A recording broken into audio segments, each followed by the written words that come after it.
संविधान जागर अभियान भारतीय संविधानाची मूल्ये जोपासण्याकरिता वकिलांची भूमिका या कार्यक्रमाचे आयोजन करण्यात आले होते।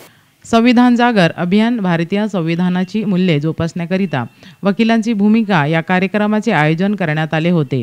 कार्यक्रमाचे अध्यक्ष अशोक दिवार, माजी जॉइंट कमिशनर पोलीस पुणे शहर, प्रमुख पाहुणे शमशुद्दीन तांबोडी होते। प्रमुख वक्ते ॲडव्होकेट अश्विन थूल, मुंबई उच्च न्यायालय, ॲडव्होकेट जयमंगल धनराज, मुंबई उच्च न्यायालय, तसेच या कार्यक्रमाचे आयोजन ॲडव्होकेट अतुल सोनवणे यांनी केले होते, तर सूत्रसंचालन ॲडव्होकेट संतोष वाघमारे यांनी केले। उपस्थितांचा परिचय ॲडव्होकेट डिंपल कांबळे यांनी केला। माझा दलित चळवळीशी खूप मोठा जवळचा संबंध आहे। फुलेशाह आंबेडकर चळवळीचा पाया जर कोणी रचला असेल तर तो दलित चळवळीने रचला, असं दिवार म्हणाले। मला लहानपणापासून आठवतं की दलित चळवळ आणि सभा याचा फार जवळचा संबंध, अन्योन्य साधारण असा संबंध। मला आठवतं चाळीसगाव नावाचे गाव आहे जळगाव जिल्ह्यात। बाबासाहेब त्या ठिकाणी एका अत्याचाराच्या घटनेची चौकशी करण्यासाठी शासनाच्या समिती केल्या आणि आजूबाजूच्या लोकांच्या मध्ये चर्चा होती की बाबासाहेब चाळीसगावला आलेले आहेत। चाळीसगावच्या जवळ असलेल्या धुळे या गावी सुद्धा ते यायचे, केसेस चालू आहे। आणि मग चळवळ कशी बांधली जाते याचं मूर्तिमंत उदाहरण जर काही असेल भारत देशामध्ये आणि कदाचित बाहेर सुद्धा, सभा समारंभांच्या मधून चळवळी बळकट होतात, बांधल्या जातात, माणसं जोडली जातात। हा इतिहास जर कोणी रचला असेल भारतामध्ये तर मला वाटतं आंबेडकरी चळवळीने रचला। म्हणून सुरुवातीला मी सभाशास्त्राच्या नियमाचा उल्लेख याच्यासाठी केला की बाबासाहेबांनी जर ठरवलं असतं की सभाशास्त्राच्या नियमाप्रमाणे सगळं करायचं तर कदाचित ब्राह्मणी व्यवस्थेचं आपण अंधानुकरण करतो की काय असा आरोप झालाच असता, परंतु स्पर्धेच्या जगामध्ये आपण पाठीमागे पडलो असतो। आज आम्ही असं ठरवलं होतं तांबोळी साहेबांनी मी ह्या कार्यक्रमाला जायचं आणि समोर बसून ऐकायचं। सांगता येतं ना, धनराज सर आणि थूल सर या दोघांचं भाषण ऐकायचं आणि ऐकल्यानंतर आजचा रविवार कामी आला त्या माणसाच्या असं समाधान घेऊन आपण घरी जायचं असं ठरवलं। पण संविधान हा विषय कोणी पॉप्युलर केला, लोकप्रिय कोणी केला, याचं उत्तर आपण घरी जाऊन शोधा। अनेकांच्या मनामध्ये आत्ताच उत्तर तयार असेल। ज्यांनी करायला पाहिजे होता त्यांनी पॉप्युलर केला नाही, पण ज्यांच्या वडिलांनी तो लिहिला त्या लोकांनी तो पॉप्युलर करण्याची जबाबदारी आपल्या खांद्यावर घेतली। हे दुर्दैव आहे। दुर्दैव शब्द आपल्याला वापरता येत नाही, पण मराठी भाषेमध्ये आपल्या भाषेचे शब्द जसं नामदेव ढसाळ म्हणायचे की शिवाय आहेत असं ज्यावेळेस त्यांचा आरोप व्हायचा त्यावेळेस नामदेव ढसाळ असं म्हणायचे की माझ्या आईने शिकवलेली भाषा चुकीची कशी असू शकते। कारण दलित वस्तीमधली सुरुवात आपली आई ज्यावेळेस दलित मुलाला बोलवते त्यावेळेस ती गोंजीरवाळेपणाने किंवा गोंजाळून अंजाळून आपल्याला बोलायला काही बोलत नाही। मी तर काही बघितले नाही। त्यामुळे एक वेगळ्या प्रकारची डिक्शनरी तयार व्हावी दलित समाजातल्या वाक्यप्रचारांची, अशी सगळी परिस्थिती असताना या सगळ्या गोष्टी आपल्या लाभ आहेत। म्हणजे जसं सुरुवातीला उल्लेख केला सभाशास्त्र, मग संविधान जागृती। संविधान जागृती करण्यासाठी सुद्धा पावलं उचलायला लागली दलित समाजातल्या माणसाला। जे भारतात बहुजनांना मिळालं त्यासाठी खूप मोठा संघर्ष करावा लागला। राजश्री शाहू महाराज, शिवाजी महाराज, महात्मा ज्योतिबा फुले, माननीय कांशीरामजी यांच्या संघर्षामुळेच, असं ॲडव्होकेट जयमंगल धनराज म्हणाले। आहों से पत्थर पिघलेगा, इस धोखे में मत रहना। मांगने से कहीं इंसाफ मिलेगा इस धोखे में मत रहना, आहों से पत्थर पिघलेगा इस धोखे में मत रहना, मांगने से महज इंसाफ मिलेगा इस धोखे में मत रहना। भारत के जर्रे जर्रे में हमारा भी हक है यारो, मगर बुला बुला कर कोई देगा इस धोखे में मत रहना। संविधान जागरण अभियान के मौके पर मैं अपनी बात को इन 4 लाइन से इसके लिए शुरू कर रहा हूं कि किसी के बहकावे में आकर, धोखेबाजी में आकर, गुमराह होकर हमारे न हक अधिकार कभी मिले हैं न कभी मिल सकते हैं। जो कुछ भी भारत देश में बहुजन समाज को मिला है वो केवल और केवल संघर्षों के बदौलत मिला है, और इस बात का एहसास बहुजन समाज को समय समय पर जिन महापुरुषों ने करवाया, वे छत्रपति शाहू जी महाराज, शिवाजी महाराज, महात्मा ज्योतिबा फुले, बाबा साहब अम्बेडकर, और बाबा साहब अम्बेडकर के जमाने में कोहिमा से पोरबंदर और कश्मीर से कन्याकुमारी तक ये संघर्ष का संदेश बहुजन समाज को समझाने वाले महात्मा कांशीराम, इन सभी महामानवों को मैं अभिवादन करता हूँ।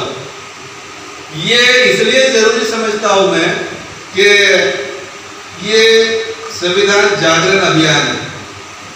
जब जागरण अभियान की बात होती है तो इसका मतलब है कि हम अपने लोगों को किसी चीज के बारे में अवेकनिंग करना चाहते हैं, जगाना चाहते हैं। मेरे सामने जो लोग बैठे, मैं बड़ी अच्छी तरीके से भली भांति वाकिफ हूँ कि उसमें से अतुल जैसे कुछ नौजवान होंगे साथी, बट बहुत सारे लोग, काफी सीनियर वकील यहाँ पर बैठे हुए मैं जानता हूँ, इस बात का मुझे पूरा एहसास है। मेरे पहले हमारे थूल साहब ने जो बात आप सबके सामने रखी, बऱ्याचदा असं बोललं जातं की संविधानात सेक्युलर शब्द नव्हता, तो नंतर आणला गेला. काही लोकांना खूप सांगावं लागतं, त्यासाठी खास सेक्युलर हा शब्द टाकावा लागला, असं अश्विन थूल म्हणाले. आपने अगर PILs के बारे में सुना, PILs क्या है? PILs public interest litigation. Usually जब आप कोर्ट में आते हैं, कोर्ट में जो पहले जो एक प्रिंसिपल था कोर्ट का कि 2 पार्टीज में जब झगड़ा हो या फिर किसी के खुद के किसी राइट का उल्लंघन किया हो तो वो ही कोर्ट में आ सकते हैं. पर जस्टिस भगवती के जजमेंट में PIL ये जो है ये एक वेपन हर एक, या ये एक शस्त्र हर एक नागरिक के हाथ में दिया होता है. पर जब ये शस्त्र नागरिक के हाथ में देते हैं तो उसकी वजह से मेरे हिसाब से वकीलों का जो की जो रिस्पॉन्सिबिलिटी है वो और ज्यादा बढ़ जाती है. क्यों? क्योंकि उस संविधान का, उस कायदे का हर एक नागरिक के राइट्स का जो जानकारी है उसके तज्ञ, उसके experts are advocates. So the responsibility for the execution of those और implementation of those rights befalls upon the advocates. Now, we have Article 32. Article 32 जो हमारे कॉन्स्टिट्यूशन में जो इम्बाइब किया गया है और जो रिट्स हमें दी गई है 226, 227, जो हाई कोर्ट में हम कैनवस करते हैं, हाई कोर्ट में जिसके बेसिस पे हम रिट पिटिशन फाइल करते हैं या PIL फाइल करते हैं, और जो सुप्रीम कोर्ट में जो आर्टिकल 32 के तहत करते हैं, जिसके बदौलत हम किसी भी गवर्नमेंट की एक्सेस एक्शन, जो मैंने कही, जो अगर उन्होंने कोई ऐसी चीज की है जिससे किसी सिटीजन का उल्लंघन होता है या फिर कहीं कुछ कमी पड़ती है, तो उसे जो पूरा करना है, कॉन्स्टिट्यूशनलिज्म जो है, ये हम इन रिट्स के द्वारा article 226, 227 as well as article 32 के द्वारा इसे पूरे कर, इसे हम इंप्लीमेंट कर सकते हैं या एग्जीक्यूट कर सकते हैं।